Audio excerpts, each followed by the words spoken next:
Hi everyone. ഇന്നത്തെ വീഡിയോയിൽ നമുക്ക് കോൺസ്റ്റിറ്റ്യൂഷൻ അഥവാ ഭരണഘടനയുടെ സേലിയൻ ഫീച്ചേഴ്സിനെ കുറിച്ച് പഠിക്കാം. ഒന്നാമത്തേത് ബൾക്കി ആയിട്ടുള്ള ഒരു ഭരണഘടനയാണ് നമ്മുടേത്. ഭരണഘടനാ നിയമത്തിൻ്റെ അധികാരി എന്നറിയപ്പെടുന്ന ഐവർ ജെന്നിങ്സിൻ്റെ ഒരു ഗോൾഡൻ റൂൾ ഉണ്ട്.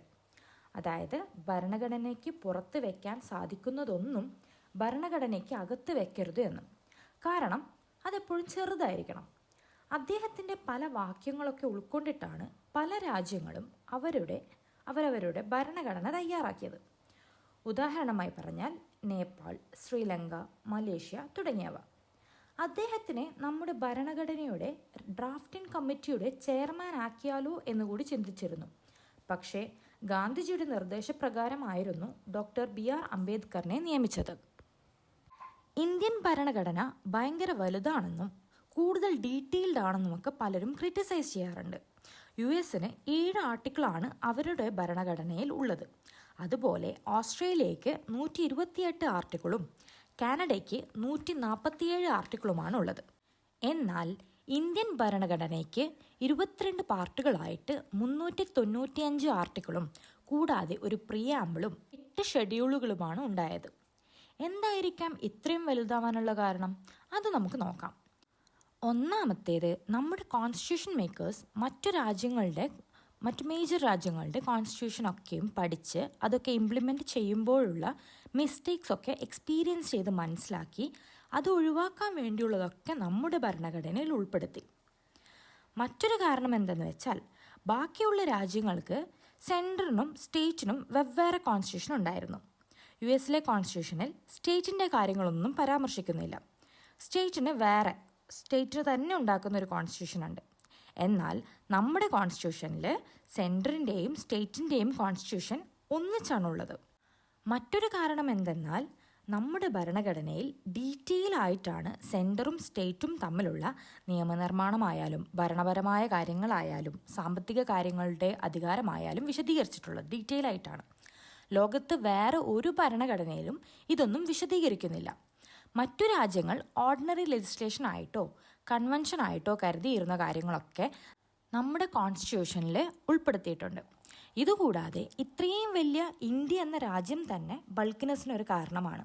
പട്ടികജാതി വിഭാഗക്കാരെയും മറ്റു പിന്നോക്ക വിഭാഗങ്ങളെയും പ്രത്യേകം പാർട്ട് 16 ഉൾപ്പെടുത്തിയിട്ടുണ്ട്. ഔദ്യോഗിക ഭാഷയ്ക്ക് പാർട്ട് 17 അടിയന്തരാവസ്ഥയുടെ വ്യവസ്ഥകൾ പാർട്ട് 18 വേറെ തന്നെ ഉൾപ്പെടുത്തിയിട്ടുണ്ട്. അതുപോലെ വടക്കുകിഴക്കൻ സംസ്ഥാനങ്ങൾക്ക് അവരുടെ പ്രശ്നങ്ങൾ പരിഹരിക്കാൻ പ്രത്യേക പദവികൾ നൽകുന്ന വ്യവസ്ഥകളും ഉണ്ട്. കൂടാതെ ബാക്കിയുള്ള ഭരണഘടനയിൽ ജസ്റ്റ് ഒന്ന് പറഞ്ഞു പോകുന്ന fundamental rights, fundamental duties, directive principles of state policy ഒക്കെയും വളരെ വിശദീകരിച്ച് ഓരോരോ പ്രത്യേകം പാർട്ടുകളായിട്ടാണ് ഇവിടെ ഭരണഘടനയിൽ ഉള്ളത്.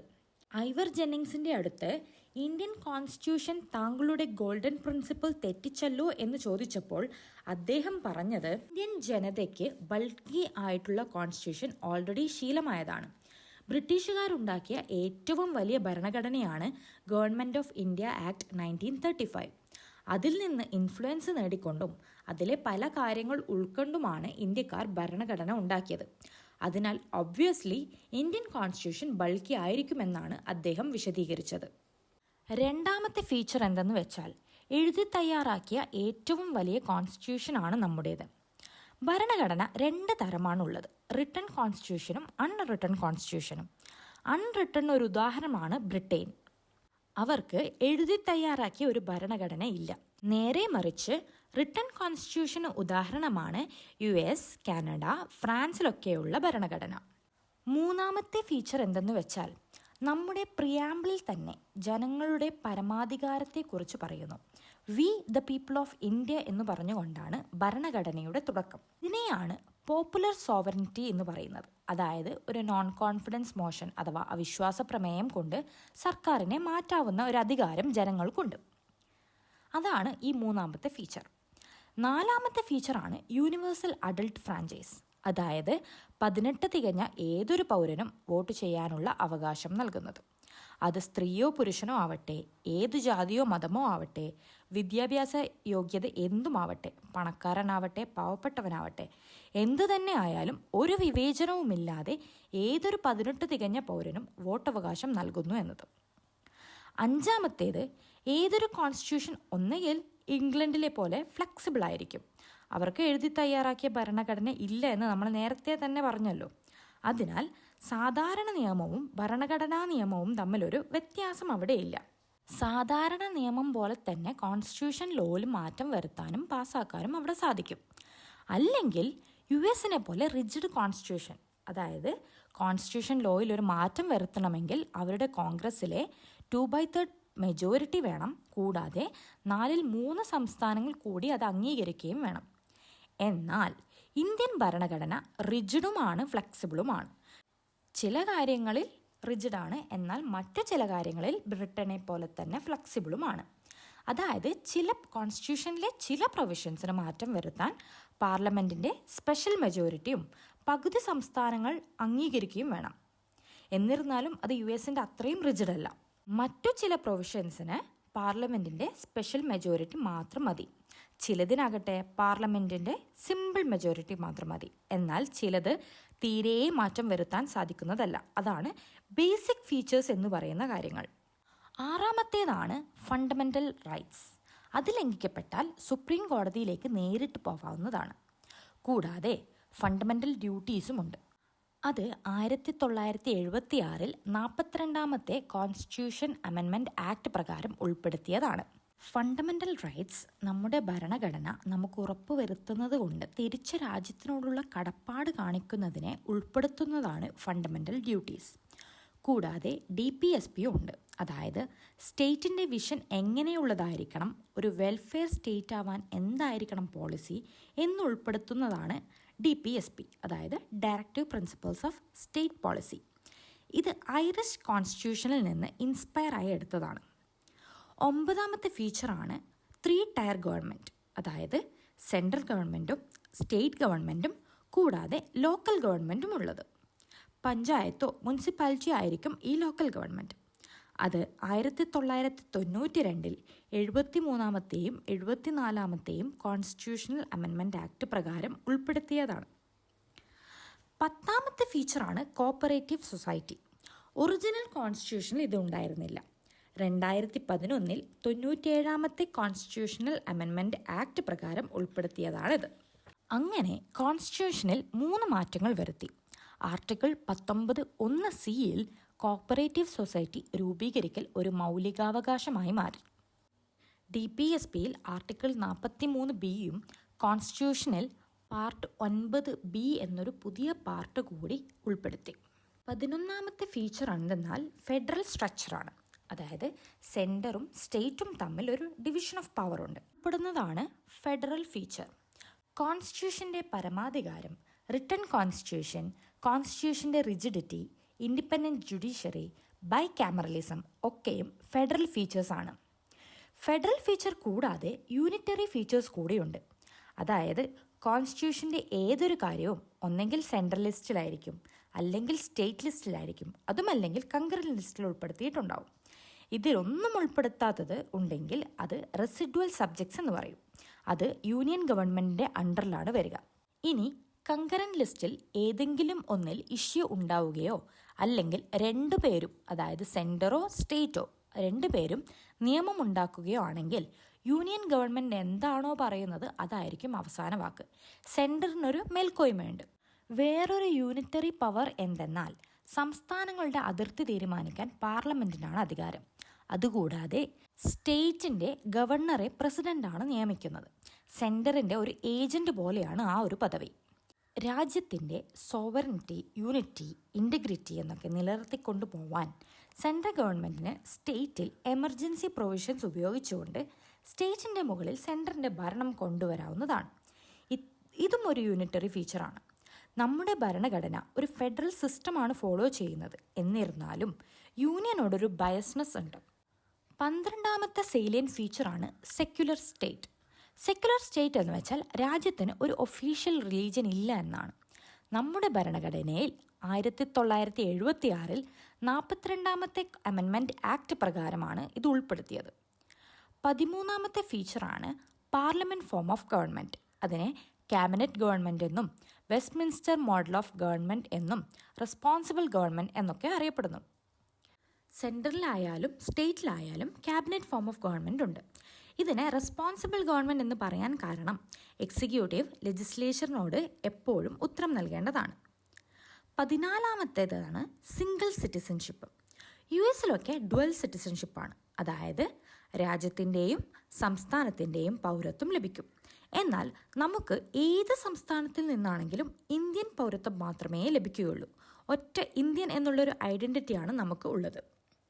15ാമത്തേതാണ് ഇൻറ്റിഗ്രേറ്റഡ് ജുഡീഷ്യറി. അതായത് സുപ്രീം കോടതിയുടെ താഴെയായിട്ടാണ് എല്ലാ ഹൈക്കോടതികളും, അതിന് താഴെയായിട്ടാണ് ജില്ലാ കോടതിയും സെഷൻ കോടതികളും, അതിന് താഴെയായിട്ടാണ് സബോർഡിനേറ്റ് കോർട്സ്. ഇതൊക്കെ ലെജിസ്ലേച്ചറിൽ നിന്നും എക്സിക്യൂട്ടീവിൽ നിന്നും സെപ്പറേറ്റ് ആയിരിക്കണം എന്നുള്ളതാണ് അടുത്ത ഫീച്ചർ. അതാണ് ഇൻഡിപെൻഡൻറ്റ് ജുഡീഷ്യറി. അതായത് ജഡ്ജിമാരുടെ കാലയളവ് ഉറപ്പുവരുത്തുക, അവരുടെ സർവീസ് കണ്ടീഷൻസ് ഫിക്സ് ചെയ്യുക, സുപ്രീം കോടതിയുടെ ചിലവ് കൺസോളിഡേറ്റഡ് ഫണ്ട് ഓഫ് ഇന്ത്യയിൽ നിന്നാക്കുക. ഇത് കാരണം പാർലമെൻറ്റിൻ്റെ അധികാരങ്ങളൊന്നും ജുഡീഷ്യറിയുടെ മുകളിൽ ഉണ്ടാവുന്നതല്ല. സുപ്രീമസിയെക്കുറിച്ചാണ് 17ാമത്തെ ഫീച്ചർ. ആരാണ് സുപ്രീം? പാർലമെൻറ്റാണോ ജുഡീഷ്യറിയാണോ? നമ്മൾ ബ്രിട്ടീഷ് മോഡലാണ് ഫോളോ ചെയ്യുന്നത്. അവിടെ പാർലമെൻറ്റാണ് സുപ്രീം. എന്നാൽ നമ്മുടെ പാർലമെൻറ്റോ US-നെ പോലെ ജുഡീഷ്യറിയോ അല്ല സുപ്രീം. കോൺസ്റ്റിറ്റ്യൂഷനാണ് സുപ്രീം. അതായത് ഇന്ത്യൻ പാർലമെൻറ്റിന് പുതിയൊരു കോൺസ്റ്റിറ്റ്യൂഷൻ ലോ ഉണ്ടാക്കാനും അമെൻഡ് ചെയ്യാനും സാധിക്കും. അതുപോലെ തന്നെ ജുഡീഷ്യൽ റിവ്യൂ വഴി കോൺസ്റ്റിറ്റ്യൂഷന് എതിരായ നിയമങ്ങൾ നൾ ആൻഡ് വോയിഡ് ആക്കാനും ജുഡീഷ്യറിക്കും സാധിക്കും. അപ്പോൾ രണ്ടുപേർക്കും ഒരുപോലെ അധികാരമുണ്ട്. ഇതൊക്കെയാണ് നമ്മുടെ ഭരണഘടനയുടെ സേലിയൻ ഫീച്ചേഴ്സ് എന്ന് പറയുന്ന കാര്യങ്ങൾ. ഇത്രയും സേലിയൻ ഫീച്ചേഴ്സ് ഉണ്ടെങ്കിൽ കൂടി നമ്മുടെ ഭരണഘടനയ്ക്ക് പല ക്രിറ്റിസിസംസും ഉണ്ട്. അതെന്താണെന്ന് നമുക്ക് നോക്കാം. ആദ്യത്തേത്, നമ്മുടെ ഭരണഘടന അൺ-ഇന്ത്യൻ ആണ് എന്നുള്ളതാണ്.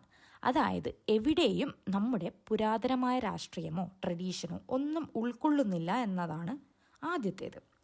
അടുത്തതാണ്, ഇതൊരു അൺഗാന്ധിയൻ കോൺസ്റ്റിറ്റ്യൂഷൻ ആണ് എന്ന് പറയുന്നത്. ഇതിൽ മഹാത്മാഗാന്ധിയുടെ പ്രിൻസിപ്പിൾസോ കോൺഗ്രസിൻ്റെ ഐഡിയോളജിയോ ഉൾക്കൊള്ളുന്നില്ല എന്ന് പറയുന്നു. അതായത് വില്ലേജ് പഞ്ചായത്തോ ഡിസ്ട്രിക്ട് പഞ്ചായത്തോ ആയിരിക്കണം കോൺസ്റ്റിറ്റ്യൂഷൻ്റെ ഒരു ബേസ്. എന്നാൽ പഞ്ചായത്തും മുനിസിപ്പാലിറ്റിയും ഒക്കെ 1992 കോൺസ്റ്റിറ്റ്യൂഷനിൽ ഉൾപ്പെടുത്തിയത്. പിന്നെയുള്ളൊരു ക്രിറ്റിസിസമാണ് ഇത് ലോയേഴ്സിൻ്റെ പാരഡൈസ് എന്ന് പറയുന്നത്. ഐവർ ജെന്നിങ്സ് ആണ് ഇങ്ങനെ വിശേഷിപ്പിച്ചത്. കാരണം നമ്മുടെ ഭരണഘടന ലോയേഴ്സ് ഉപയോഗിക്കുന്ന പോലെ കട്ടിയുള്ള വാക്കുകളൊക്കെയാണ് ഉപയോഗിച്ചിട്ടുള്ളത്. സാധാരണക്കാരന് വായിച്ച് മനസ്സിലാവാൻ കുറച്ച് ബുദ്ധിമുട്ടുള്ളതാണ്. അതുകൊണ്ടാണ് അങ്ങനെ പറഞ്ഞത്. അടുത്തത്, സെൻറ്ററിനെ ഭയങ്കര പവർഫുൾ ആക്കി വെച്ചിരിക്കുന്നു എന്നുള്ളതാണ്. അതിനാൽ സംസ്ഥാനങ്ങളൊക്കെയും ഒരു മുനിസിപ്പാലിറ്റിയുടെ പോലെയാണെന്ന് പറയുന്നു. പക്ഷേ സ്റ്റേറ്റിനും അവരവരുടെ നിയമങ്ങൾ ഉണ്ടാക്കാനുള്ള അധികാരം ഉണ്ടെന്നുള്ളത് ഒരു സത്യമാണ്. അടുത്തതാണ്, നമ്മുടെ ഭരണഘടന ബാക്കി കോൺസ്റ്റിറ്റ്യൂഷനിൽ നിന്നും കോപ്പി അടിച്ചതാണെന്ന് പറയുന്നു. അതായത് കട്ട് ആൻഡ് പേസ്റ്റ് ചെയ്തതാണ് എന്ന്. എന്നാൽ ഡോക്ടർ BR അംബേദ്കർ പറഞ്ഞത് എല്ലാ കോൺസ്റ്റിറ്റ്യൂഷനും പഠിച്ച് അതിൽ നമുക്ക് വേണ്ടത് എന്താണെന്ന് നോക്കി അതിനെ നമുക്ക് വേണ്ടതുപോലെ മോഡിഫൈ ചെയ്താണ് ഉൾപ്പെടുത്തിയത്. അല്ലെങ്കിലും മറ്റു രാജ്യങ്ങളെ നല്ല കാര്യങ്ങൾ എടുക്കുന്നതിൽ എന്ത് തെറ്റാണുള്ളത്? മുമ്പ് പറഞ്ഞതുപോലെ വലിയ സൈസായ ബൾക്കിയായ കാര്യത്തിലും വിമർശിച്ചിരുന്നു. അതിൻ്റെ കാരണങ്ങൾ നമ്മൾ ആദ്യമേ മനസ്സിലാക്കിയതാണ്. പിന്നെയുള്ള വിമർശനമാണ് 1935 ഗവൺമെൻറ് ഓഫ് ഇന്ത്യ ആക്ടിൻ്റെ കാർബൺ കോപ്പിയാണ് ഇത് എന്നുള്ളത്. പക്ഷേ അഡ്മിനിസ്ട്രേറ്റീവ് റിലേറ്റഡ് ആയ കാര്യങ്ങൾ മാത്രമാണ് അതിൽ നിന്നും എടുത്തത്. കാരണം അത് നമ്മൾ ഓൾറെഡി ശീലിച്ചതും പരിചയമുള്ളതുമാണല്ലോ, അതിനാലാണ്. ഇനി നമ്മൾ ഏതൊക്കെ കോൺസ്റ്റിറ്റ്യൂഷനിൽ നിന്ന് എന്തൊക്കെ ഉൾക്കൊണ്ടു എന്ന് നോക്കാം. 1935 ഗവൺമെൻറ് ഓഫ് ഇന്ത്യ ആക്ടിൽ നിന്നാണ് ഫെഡറൽ സ്കീമും office of governor, judiciary, PSC അതായത് public service commission, emergency provision, bicameral legislature, administrative details, division of power, residuary powers തുടങ്ങിയവ നമ്മൾ എടുത്തത്. ഇനി ബ്രിട്ടീഷ് കോൺസ്റ്റിറ്റ്യൂഷനിൽ നിന്നാണ് parliamentary form of government, first past the post system, rule of law, legislative procedures, single citizenship, cabinet system, prerogative writs, parliament privileges, bicameralism തുടങ്ങിയവ എടുത്തത്. അതുപോലെ തന്നെ US നിന്ന് fundamental rights, preamble, independence of judiciary, judicial review, impeachment of president, removal of supreme court or high court judges, post of vice president, due process of law തുടങ്ങിയവ എടുത്തത്. Irish കോൺസ്റ്റിറ്റ്യൂഷനിൽ നിന്നാണ് directive principles of state policy, nomination to Rajya Sabha, method of election of president എന്നിവ എടുത്തത്. കാനഡയിൽ നിന്ന് federation with strong centre, vesting residuary powers with the centre, appointment of governor by the centre, advisory jurisdiction of supreme court തുടങ്ങിയവ എടുത്തത്. Joint sitting, concurrent list, freedom of trade, commerce and intercourse ഓസ്ട്രേലിയയിൽ നിന്നും, fundamental duties, ideals of justice, social justice, economic justice and political justice എന്നിവ USSRൽ നിന്നും, suspension of fundamental rights during emergency ജർമ്മനിയിൽ നിന്നും, republic, ideals of liberty, equality and fraternity ഫ്രാൻസിൽ നിന്നും, amendment procedure, Rajya Sabha election തുടങ്ങിയവ south ആഫ്രിക്കയിൽ നിന്നും, പ്രൊസീജിയർ എസ്റ്റാബ്ലിഷ്ഡ് ബൈ ലോ ജപ്പാനിൽ നിന്നും നമ്മൾ ഉൾക്കൊണ്ടിട്ടുണ്ട്. ഇതിൽ പറഞ്ഞ പലതും പലർക്കും വ്യക്തമാകാതെ ഒക്കെ ഉണ്ടാകാം. പൊളിറ്റിയുടെ കൂടുതൽ വീഡിയോസ് വരുമ്പോൾ അത് ക്ലിയർ ആവുന്നതായിരിക്കും. അടുത്ത വീഡിയോയിൽ പ്രിയാമ്പിളിനെ കുറിച്ച് പഠിക്കാം. ഇതുവരെ പറഞ്ഞതൊക്കെയും നിങ്ങൾക്ക് മനസ്സിലായി എന്ന് ഞാൻ വിശ്വസിക്കുന്നു. നിങ്ങൾക്ക് ഈ വീഡിയോ ഇഷ്ടപ്പെട്ടാൽ ലൈക്ക് ചെയ്യാനും ഷെയർ ചെയ്യാനും സബ്സ്ക്രൈബ് ചെയ്ത് സപ്പോർട്ട് ചെയ്യാനും മറക്കരുത്. കൂടാതെ വിട്ടുപോയ വല്ലതും നിങ്ങൾക്കറിയാമെങ്കിൽ കമൻറ്റിലൂടെ രേഖപ്പെടുത്തി എന്നെ അറിയിക്കുക. നന്ദി, നമസ്കാരം.